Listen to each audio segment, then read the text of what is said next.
Sí, buenas tardes a todos. Les pedimos que tomen sus lugares. Les damos la bienvenida a esta mesa 2 de este encuentro, que en principio pues se ha titulado Nuevas Miradas Antropológicas, en donde tendremos la participación de 3 destacados fotógrafos: Federico Gama, Iñaki Martínez y Lorenzo Armendáriz. La idea es que, bueno, los escuchemos, que nos hablen de sus experiencias como fotógrafos, de sus formas de trabajar, de sus propuestas, probablemente algunas reflexiones, por supuesto, en torno a la fotografía.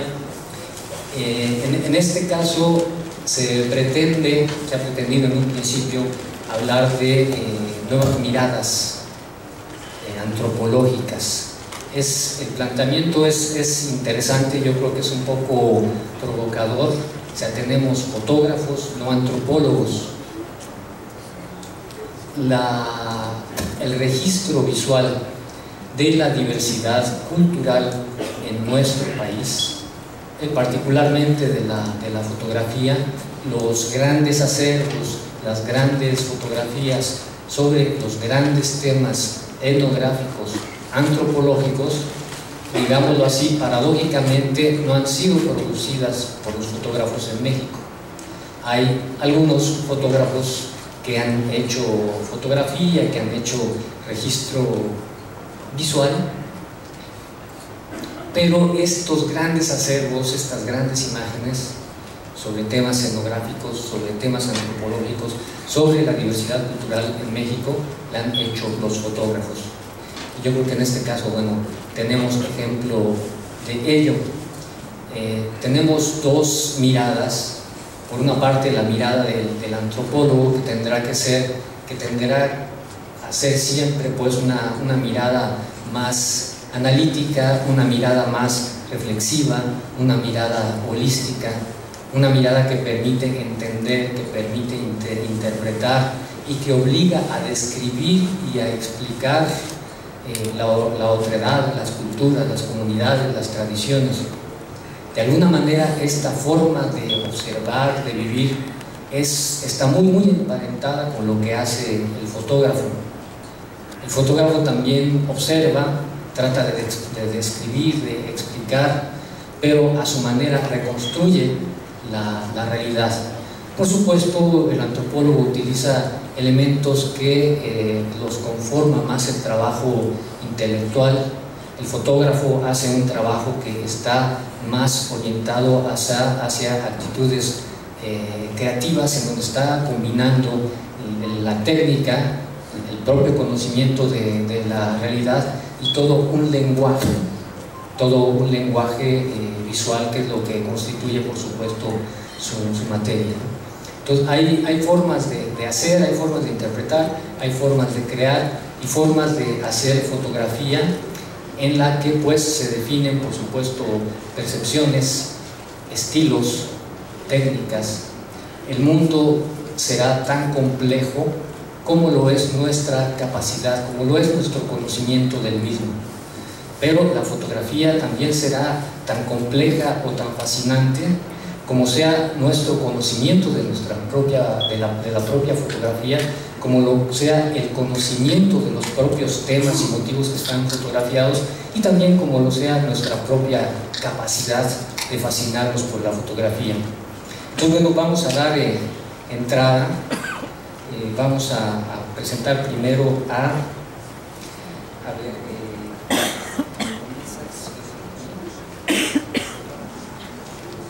bueno, vamos a usar primero. Tiene aquí otra indicación. Bueno, comenzamos con Federico. Federico estudió periodismo en la UNAM, es fotógrafo documental de temas urbanos desde 1988, Obtuvo el primer lugar en la primera Bienal Internacional de Fotografía de Puerto Rico en 1998, el Premio Nacional de Fotoperiodismo Cultural Fernando Benítez 1999, mención honorífica en la primera Bienal de Fotoperiodismo de la Fundación para el Nuevo Periodismo Iberoamericano en Colombia 2001, y fue uno de los ganadores de la 10ª Bienal de Fotografía 2002 que organiza el INBA Conaculta a través del Centro de la Imagen. Durante la itinerancia de la exposición de la 10ª Bienal de Fotografía, obtuvo el premio del público en las ciudades de México y Oaxaca. Fue becario del programa Jóvenes Creadores del FONCA en 1997 y ha tenido exposiciones individuales y colectivas en recintos culturales de México, Italia, Argentina y Alemania. Entonces le dejamos la palabra a Federico.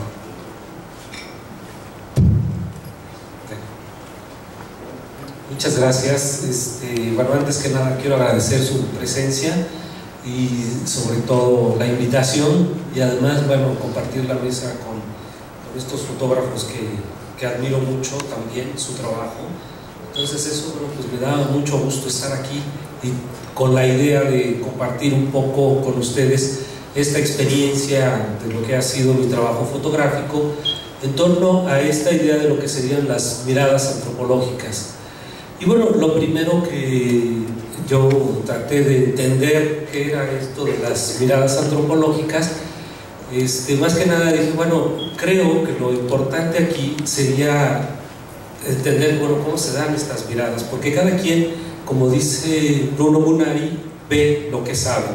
Y esto es muy interesante porque nosotros los fotógrafos, a través de este filtro, de esta mirada de lo que sabemos, de lo que entendemos, de lo que suponemos, es como fotografiamos. Y esta charla yo la nombré la subjetividad de la fotografía, o la fotografía documental conceptual, que es más bien en el campo donde yo estoy trabajando desde hace mucho tiempo, ¿no? Porque esta idea de la mirada antropológica me parece como que trata o buscaría como una mirada muy objetiva, ¿no?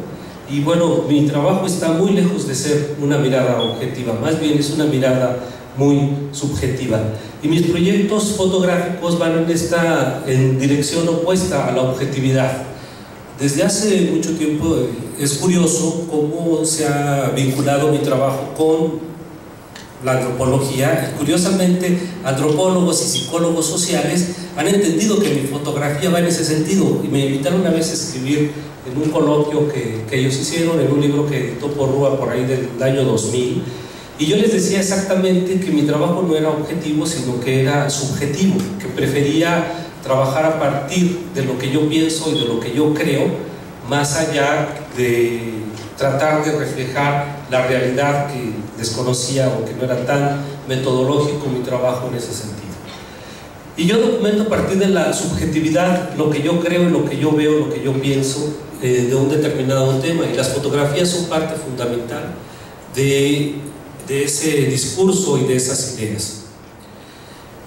Y como a partir de estas ideas, pues a partir de esta idea de que yo documento lo que pienso, lo que creo y lo que siento, más allá de ser objetivo y más allá de hacer un documento frío, sistemático, no sé, científico, pues más bien voy documentando lo que siento y les voy a ir mostrando un poco a partir de esta idea cómo hice varios proyectos precisamente a partir de la subjetividad. Y parto de un proyecto que hice en Islas Marías, ¿sí?, donde yo voy a documentar algo que no es tan tangible. Yo no voy a documentar cómo vive la gente en Islas Marías, qué piensa, qué siente, etcétera, sino qué es lo que yo siento, cómo siento yo la soledad y el olvido en Islas Marías.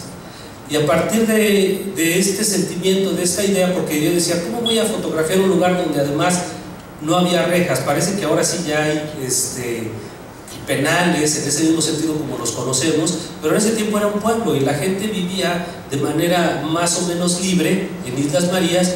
Y entonces, a partir de que yo empecé a hacer este proyecto, entendí muchas cosas de la fotografía. Por eso me interesa partir siempre de este proyecto, porque antes entendía yo la fotografía como que era salir a la calle, hacer unas cuantas fotos de lo que yo veía, retratar la realidad y sentir que yo no tenía nada que ver en esto. pero en este proyecto yo sí tenía que ver, ¿no? Por muchas razones. Y en ese sentido yo lo que dije, bueno, yo voy a documentar qué es lo que siento, qué es lo que se siente vivir en una cárcel, ¿no? Y entonces dice, bueno, surgieron varias situaciones que me permitieron entender esto de lo que era la soledad y el olvido. No voy a meterme mucho en esto porque me pasaría horas hablando sobre mi experiencia ahí, sino más o menos qué imágenes se logran a partir de esta idea, ¿no? De esta idea totalmente subjetiva sobre cómo voy entendiendo la soledad y el olvido. Y esto es el resultado de estas imágenes, el resultado de este proyecto, donde las imágenes se van cerrando los planos y los personajes empiezan a desaparecer prácticamente hasta llegar a estas estelas de mar, estas cosas que va dejando el mar, donde nadie las ve, donde nadie las mira, donde nadie las pisa, como una manera simbólica de lo que yo sentí en esta isla.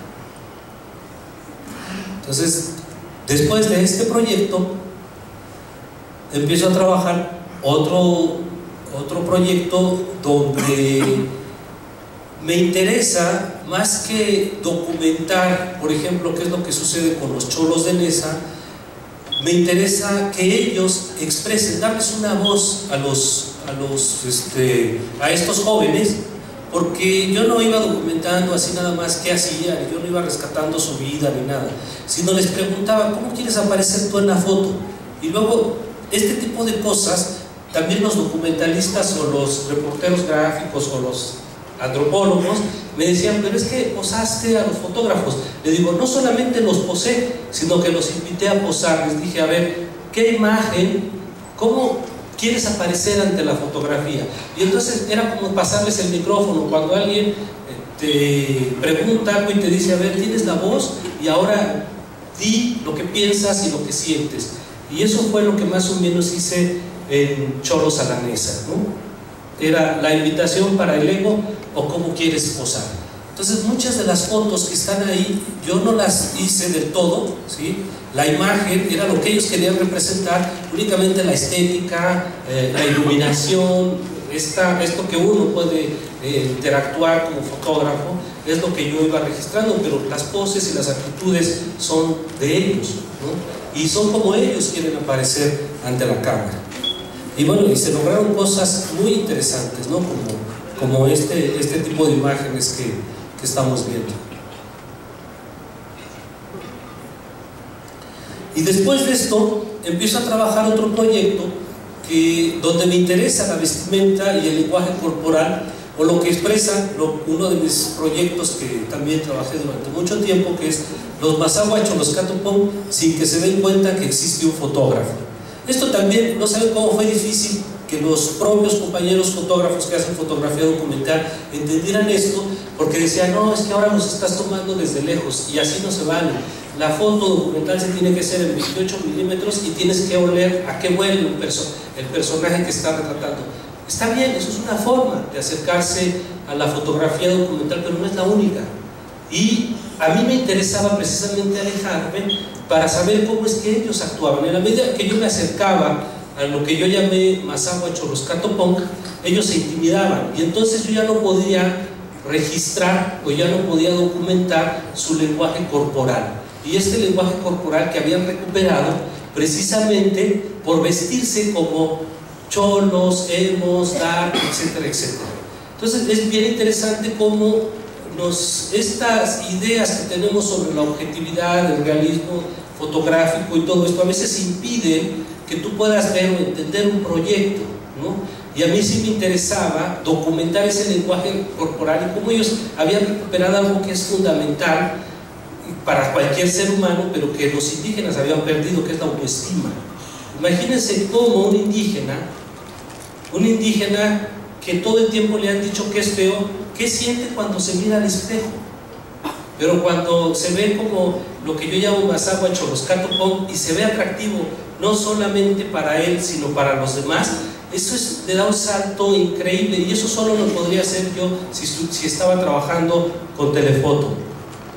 Entonces aquí vemos estos chavos orgullosos, los vemos directos, expuestos, ¿no?, en el espacio público que habían encontrado gracias a esta forma de vestir y de expresarse en la Ciudad de México.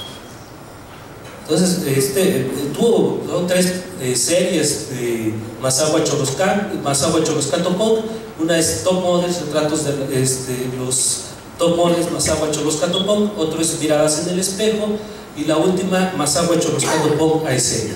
Aquí solo les muestro algunas imágenes de lo que ha sido este proyecto, y esta imagen es de mi última parte de lo que fue la beca del Sistema Nacional de Creadores, donde trabajo también en sus comunidades. Y bien, después tengo otro proyecto que es la masculinidad y el machismo en la marcha gay. Bueno, nada más contradictorio que pudiera ser. Y a mí me empezó a interesar esto de la marcha gay, porque todo el mundo tiene una foto de la marcha gay y todo el mundo va al espectáculo, al show, al carnaval, etc. Y me parece muy interesante. Pero yo fui detectando una serie de personajes que de alguna manera estaban expresando esa masculinidad, uno como una parte de su erotismo, de su homoerotismo, pero también estaban expresándose hacia el otro extremo del origen que tuvo de alguna manera una marcha de este tipo, donde se criticaba el machismo, su forma de ser, etcétera, etcétera, pero que también curiosamente se relaciona mucho con lo que está pasando ahora en México, con el tema del narcotráfico y la imagen o el imaginario que tenemos sobre cómo se visten los narcos, y el polo opuesto, los militares. Y entonces me di cuenta que en esta marcha había estos dos personajes y que también eran homoeróticos, ¿sí? Y ellos mismos se representan así, en este sentido, como lo están haciendo el movimiento de los alterados en el norte, por ejemplo. Y bueno, este es el proyecto, se llama Super G. Todavía lo inicié en el 2008 y todavía sigo haciendo imágenes sobre esta marcha. No sé todavía cuándo termine, pero bueno, sigo explorando yo desde la marcha gay. Y todos los que están ahí son gays, ¿no? Porque son miembros activos de esta marcha. Y es muy interesante cómo se está expresando ahora esta idea de la masculinidad, y esto es exactamente si ustedes ven ahí en internet este movimiento de los alterados que se inicia en Sinaloa junto con los buchones y las buchonas, pues estos son estos mismos personajes, ¿no? Y son los que están interactuando en nuestra sociedad y en este imaginario de lo que es no solamente lo masculino, sino el homoerotismo en estos personajes.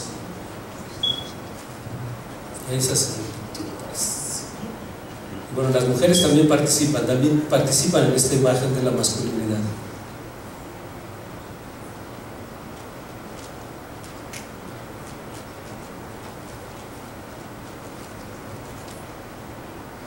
Bueno, hasta revolucionarios. Y otro proyecto que también estoy haciendo en este momento es el de 12D, o cómo entender a los peregrinos. Bueno, quiero confesar, para entrar en términos católicos o religiosos, que yo no soy ateo y no entiendo mucho estas ideas de que la gente va cada 12 de diciembre a la Basílica de Guadalupe, etc. Pero hay ciertos elementos que son como muy frecuentes en mi fotografía y que justo tienen cabida o se encuentran el día 12 de diciembre. Y para entender también lo que es ser peregrino, entonces voy a hacer un proyecto que lleva 7 años, y lo que quiero es cumplir 12 años del día 12 durante 12 horas, fotografiando a estos personajes que han estado en 20 años de mi carrera fotográfica, que han estado presentes, y con este elemento simbólico de la Virgen de Guadalupe como un elemento que integra no solamente a la gente que llega ahí, sino a todas estas comunidades y grupos juveniles que yo también he estado trabajando durante mucho tiempo. Y entonces, bueno, todos estos personajes que vemos aquí justo van el día 12 de diciembre, ¿sí? Y son de diferentes culturas, tribus urbanas, etc. Y finalmente ellos se expresan justo ese día en el atrio de lo que es la Basílica de Guadalupe.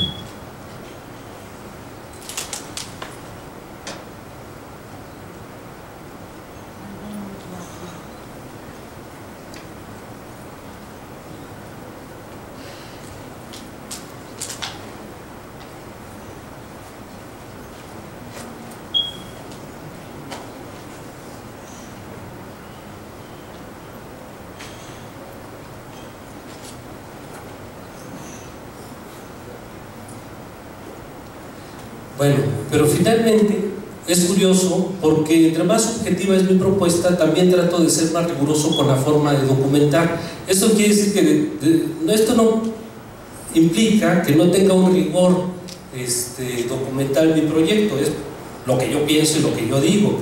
Finalmente, lo que sí tengo es como un método para ir armando mis imágenes y mis proyectos documentales, y se los voy a explicar así de manera rapidísima. Son las etapas del método de fotografía documental: exploración, registro, documental y conceptual. Es como yo voy pasando de una etapa a otra para ir construyendo todo un proyecto documental, que finalmente termina siendo conceptual. Finalmente termina yo generando un concepto, una idea que más o menos fue lo que nosotros estuvimos viendo. Y también parto de ciertas categorías que me permiten documentar, y son categorías que son muy similares, y por eso las expongo ahora. Son muy similares a lo que hace mucho la gente que hace antropología, etnología y ese tipo de cosas, pero que juro sinceramente que jamás he leído un libro sobre etnografía, antropología o nada de esto. Yo tengo otra formación que es de comunicólogo y diseñador más que de antropólogo. Sin embargo, mi experiencia en el campo fotográfico me ha permitido tratar de entender cómo puedo yo entender estas realidades para que yo las pueda fotografiar. Y las categorías que he desarrollado para producir mis proyectos documentales son lo que yo llamo elementos de identidad, nodos de identidad y cosmogonía. Ahora, estas categorías son categorías personales, ¿no?, que yo voy generando para que yo pueda tratar de explicar y explicarme a la vez sobre cómo es que puedo yo desarrollar un proyecto documental. Y con esto quiero apuntar que mis proyectos son subjetivos, pero que tienen un rigor, como les decía, en la documentación. Y quise contraponer todo este proyecto con algo que está sucediendo en las redes sociales, que es un meme, una fotografía mía, donde pues ya ni siquiera es mi idea, en cierto sentido es mi foto, pero se va reconstruyendo toda esta imaginería a través de una de mis fotografías. Y a esta idea, bueno, le llamo San Juan Cholo, el meme, o el uso indiscriminado, abusivo y afortunado de la fotografía de autor en las redes sociales.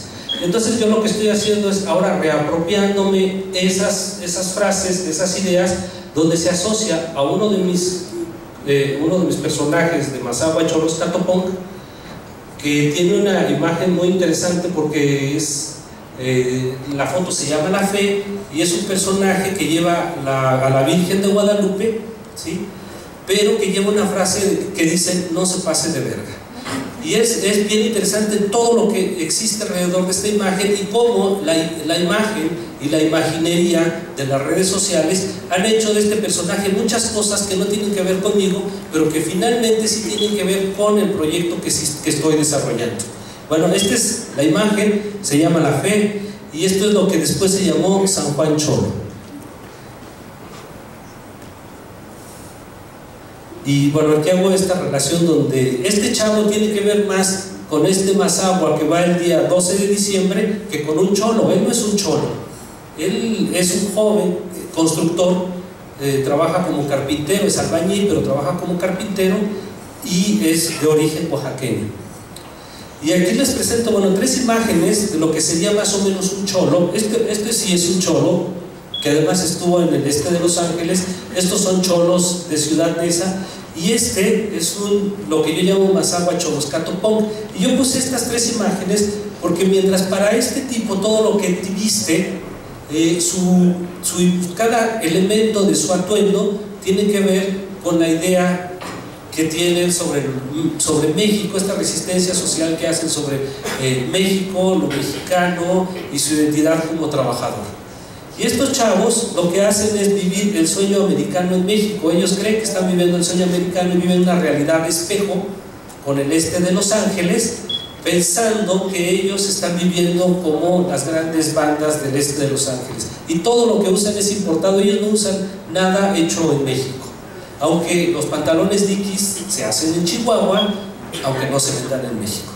Y este chavo, el Mazahua Cholos Catopong, mientras estos están valorando esta idea de lo mexicano, de la cultura mexicana, etc., el Mazahua Choloscatopong lo que trata de cubrir es su origen indígena y su origen trabajador.